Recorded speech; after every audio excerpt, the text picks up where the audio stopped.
The makeup room at NBC Studios in Burbank was loud and busy, like always. On Tuesday night, March 14th, 1973, The Tonight Show was going on air in about 20 minutes. Dean Martin sat in a chair while the makeup artists worked on him. Powder on his face to stop the shine under the studio lights.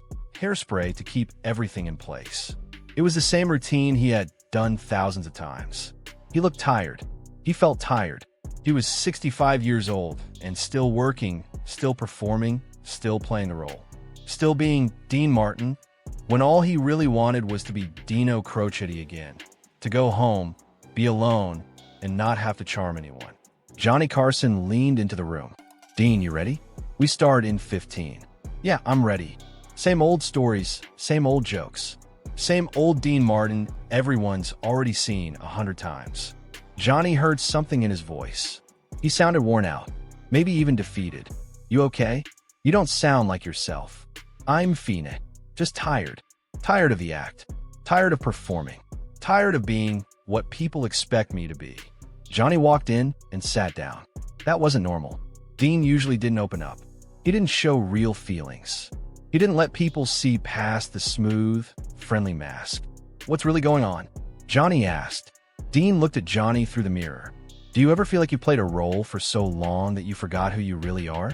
Like the character took over the person? Like there's nothing left of the real you under all the acting? Johnny gave a small smile. Every day. That's part of this job. But doesn't it bother you? Dean asked. Doesn't it make you want to do something real? Something honest? Something that actually matters instead of just entertaining people? Johnny thought about it. Entertaining people does matter. Making people laugh after a hard day means something. What we do isn't useless just because it isn't serious. Dean nodded slowly. Maybe you're right. Maybe I'm just in a bad mood. Forget I said anything. No, Johnny said. Don't forget it. If you want to do something real tonight, something honest, do it. I'll give you the space. I'll back you up. Use the show however you need. Dean smiled slightly. You'd really do that? Let me take over your show. It's not taking over if I invite you. Come out there as yourself, not as Dean Martin. Let's see what happens. Johnny did his opening monologue. Big laughs like always. Then he introduced his guest. My next guest needs no introduction. One of the greatest entertainers of all time. Ladies and gentlemen, Dean Martin. The crowd applauded. Dean walked out. He waved. He sat down. He smiled. He did everything he was supposed to do. But something felt different tonight. After a few jokes back and forth, Dean suddenly said, Johnny, can I tell you something? Something I've never said on television before. Of course, Johnny replied. What's on your mind? I am tired. Not in my body, in my head, in my heart. I'm tired of being Dean Martin. Tired of playing the drunk. Tired of the jokes. Tired of the smooth songs and the image everyone wants from me. I want to do something real tonight. Something honest. But I don't even know if I remember how. The room went silent. This wasn't a comedy bit. This was a confession. Johnny leaned forward. What would being real look like? Dean thought for a moment. I'd probably sit at a piano. Play something I love. Something that matters to me. Something I never play professionally because it doesn't fit the brand. Because it's too personal.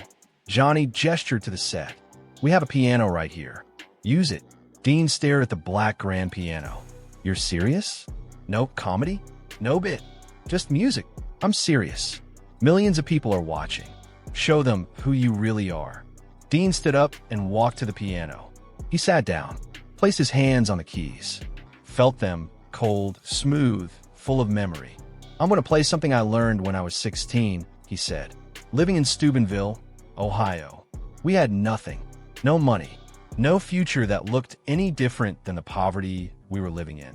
But there was a piano at the community center, and I taught myself to play on that piano. The audience didn't make a sound. Dean began playing. Not a standard, not a hit song. He played Chopin's Nocturne in E-flat major. The melody was beautiful, melancholy, complex. His fingers moved confidently across the keys. This wasn't casual talent. This was practice. Years of it. Decades. The camera moved in closer. His face showed concentration and something deeper. Vulnerability. He played the entire piece. For uninterrupted minutes. When he finished, he kept his hands resting on the keys. The audience didn't know whether to clap. Then someone started crying. Then another. Johnny Carson had tears in his eyes. "Dean," Johnny said softly, "I had no idea you could play like that. Why have you kept this hidden?" Dean looked at him. "Because it's mine. It's the part of me that isn't for sale. It's not part of the Dean Martin brand. It's just for me, for when I need to remember who I am. Why share it now? Because I'm old enough not to care about protecting the image anymore. And maybe I needed to feel real again." Dean opened up about his childhood, about poverty, about working any job he could find, about learning that piece over 6 months when he was 17. "That piano kept me sane," he said. "When I played, I wasn't poor anymore. I wasn't scared." Then he admitted something even bigger. "The drunk act? It's an act. I'm not actually drunk. The stumbling, the slurring, it's performance. The whiskey? Apple juice. I created that character because it sold, but it's not real. And I'm tired of people thinking it is." This shocked the country. Some fans were angry, but most were grateful. Dean had shown vulnerability. He had chosen truth over image. The segment became one of the most talked about moments in television history. The following year, Dean released a piano album titled Nocturne. No singing, just classical piano, Chopin, Debussy, Ravel. It wasn't a massive commercial success, but it was personal. Years later, in another interview, Dean said, "I regret nothing. That night freed me. The character was safe, but it was suffocating." Dean Martin died in 1995 at the age of 78. At his funeral, Johnny Carson spoke. Dean changed television that night, not by being funny, but by being real, by showing vulnerability. Dean played that Chopin piece every week from the age of 16 until the day he died.